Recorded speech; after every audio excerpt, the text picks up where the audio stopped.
What's up, everyone? The veto ceremony has taken place and a replacement nominee has been made, and somebody is not happy at all. It's been one hell of a day on the feeds, guys, so we've got so much to talk about, so welcome to your live feed update. Alright folks, so first things first, let's talk about what actually happened at the veto ceremony that we've got so much to talk about because the build-up was epic and the fallout was incredible as well. So, ladies and gentlemen, the veto was used. Brittany used the power of veto on herself, and Derek X decided to nominate Christian as the replacement nominee, as the backdoor plan that they have been planning all week. Folks, let me know in the comment section below how you feel with Christian as the replacement nominee. So, about 10-15 minutes before the veto ceremony, Derek X did let Alyssa in on what's going on, and then Christian obviously found out as well, and Alyssa was basically doing all of the work for Christian. I was even tweeting about this whilst it was happening live. I was saying, this is just... It's like Christian was kind of just sat there in a different room while Alyssa was like, it was like his campaign manager. It was like he was doing literally nothing. Alyssa was literally doing everything for him, and he kind of deserved to go up on the block at the fact he didn't even try. He didn't do anything. I mean, respect to Alyssa at least for trying, but you'd think it was Alyssa that was going to be the replacement nominee the way she was working.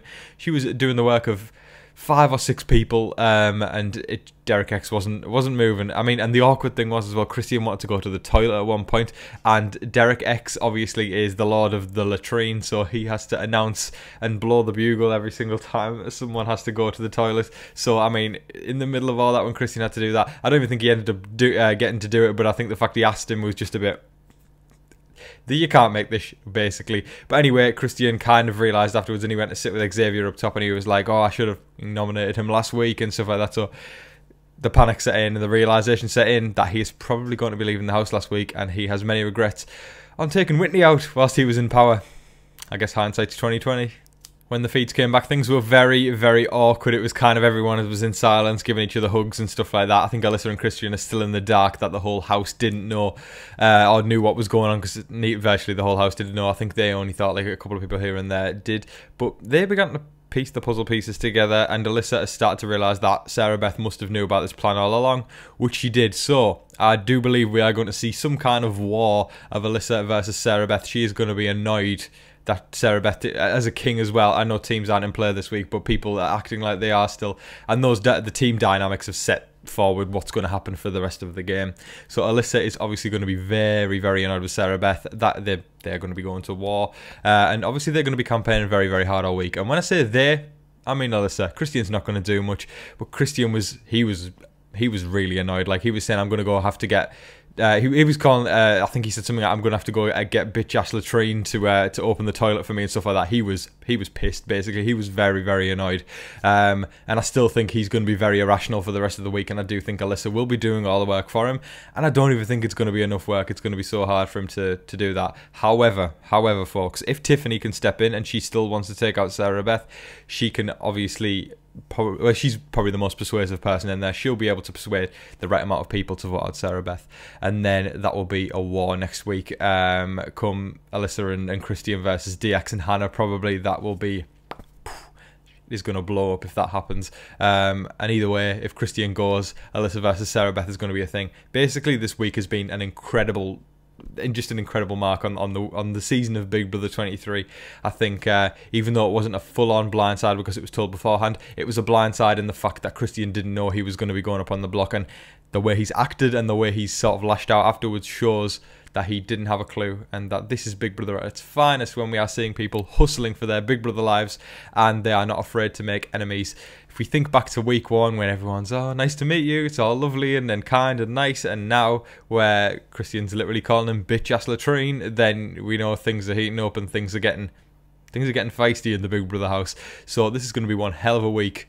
You know, in regards to campaigning, whether I don't think, as I said, I don't think Christian can get the numbers, but still, I think could hit the fan. Christian spent some time complaining to Tiffany and kind of saying how annoyed he was and stuff like that. And of course, Tiffany was there to comfort him and, you know, pat him on the back and basically be there for him. She does it every single week with every single nominee. She did it with Travis, and it doesn't even, you know, it doesn't even matter if they're pre-jury or not. She's just making sure that if things flip, they are still around and they will have her back if they stay. She did it with Travis, she did it with Frenchie, Brent, Whitney, and now she's doing it with Christian. She is there for every single last one of them. as just this figure that people go, oh, Tiffany's so nice, she's always there for me. So just in case, like I said, if things do go in the other direction, Christian ends up staying, there's no way Christian's going to try and get the woman out who was comforting him there for him when he was at his lowest. She does it perfectly, she does it amazing, and people don't even go, Tiffany's working every single side of the house. People are literally not even realising that. She is doing it masterfully, and it's incredible tactics to watch. Now, while Tiffany isn't set on flipping the vote this week, we obviously know she can if she wants to, and she will put the legwork in if she wants to do so. She was telling Christian, this is a pearl, this is a big brother pearl that all people who play the game in the future should take on board. This is stuff that I would have expected to hear from an old school player. Specifically Danielle Reyes. If you guys have been watching my videos, you'll know I think Tiffany reminds me a lot of Danielle Reyes and her style of gameplay. So she said that it doesn't matter how much ammo you have, it's how you use that ammo. And I couldn't agree more. So basically, it's the equivalent of Big Brother is a marathon and not a sprint. Don't tire yourself out in 1 week, Frenchie. And you know you've got to take in the information like she has done. That was no shade to Frenchie, by the way. He brought us an incredible week of entertainment. So thank you, Frenchie, for that. But Tiffany's right. You've got to take in the information and use it when you've got to. You know, if you don't have to use it, keep it to yourself. Don't just use it all in one. It's not a Hail Mary sort of situation. Yes, some things call for a Hail Mary. Every single week in Big Brother 22 last year called for a Hail Mary. But did anybody do anything? Did they? Hell, they didn't do anything. Every single damn week, somebody was on the block and they were virtually almost certainly going home, and they did nothing about it. If there was a Hail Mary at least once, that could have changed the season, but it didn't. And it really, really confused me as to why nobody did anything when they were on the block last year. It was just like, yep, let's do what Cody and Memphis want, and then they went out the door. And Nicole Franzel walked alongside them, doing virtually nothing at all. She does the same thing every single time. I think. Then again, I'm not like I know I'm going off on a tangent here. Listen, I can't shade Nicole Franzel as a bad player. I'm just not a fan of the style she plays. I feel like there's people in life who play the game of life, like Nicole Franzel plays the game of Big Brother, and most people, I would say, would agree with me that everyone's came across a Nicole Franzel at some point, and it's not really someone that you can root for. You can go, yeah, okay, that was an alright game, but it's not something that you're cheering on. Personally, that's how I feel anyway. So for me, it was kind of confusing how nobody really did anything to counteract the Nicole Franzel or Cody or Memphis. It was kind of just like, yeah, I'm on the block, send me out the house this week, I'm not going to do anything. Not really what we want to see. But this year people are trying, and I respect that. And Tiffany's saying when you do try, you need to do it in this perspective of using it when you need to use it, rather than just, I'm on the block, I need to do everything I can and scramble. It's not like that. Just take the day off, listen, just chill. You've just been put up on the block, or like think it overnight. I'm sure you'll be thinking it overnight with Alyssa, and then implement the tactics that implement the ammo of, or the tactics of this ammo over the next few days, because it's still a few days to go until Thursday night, and then he could change things around, or he's more likely to change things around at that point. But I think Tiffany is okay with she wants Sarah Beth to go over Christian, but she's not going to go out of her way to flip the vote. Then again, give it a couple of days, guys.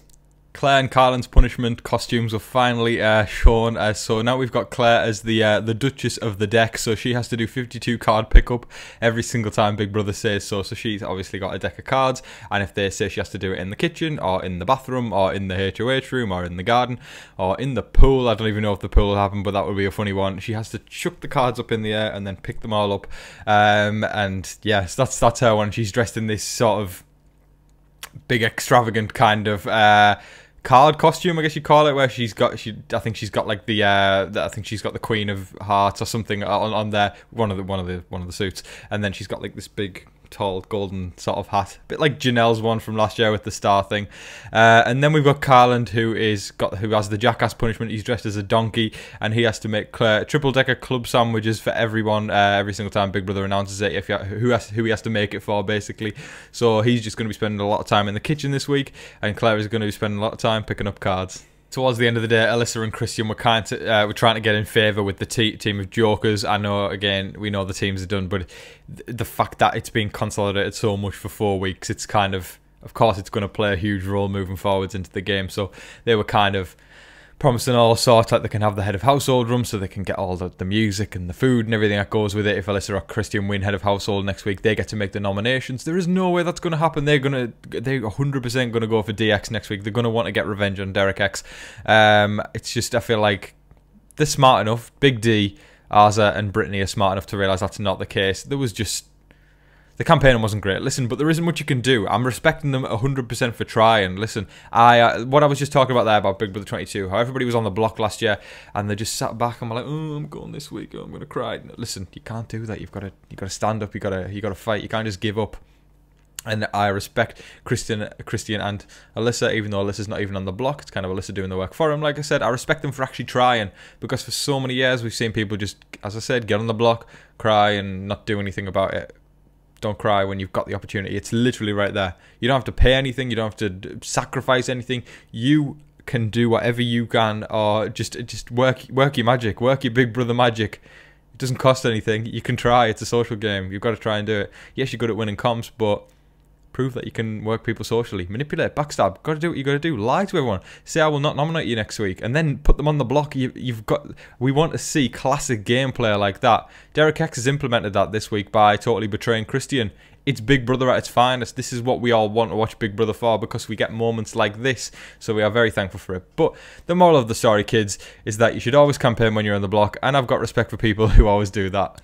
That is all of your live feed updates for today, folks. I thoroughly hope you all enjoyed watching. I'd love to hear everybody's thoughts about this chaotic day of mayhem in the Big Brother house in the comment section below. How do you feel that Christian is now the replacement nominee?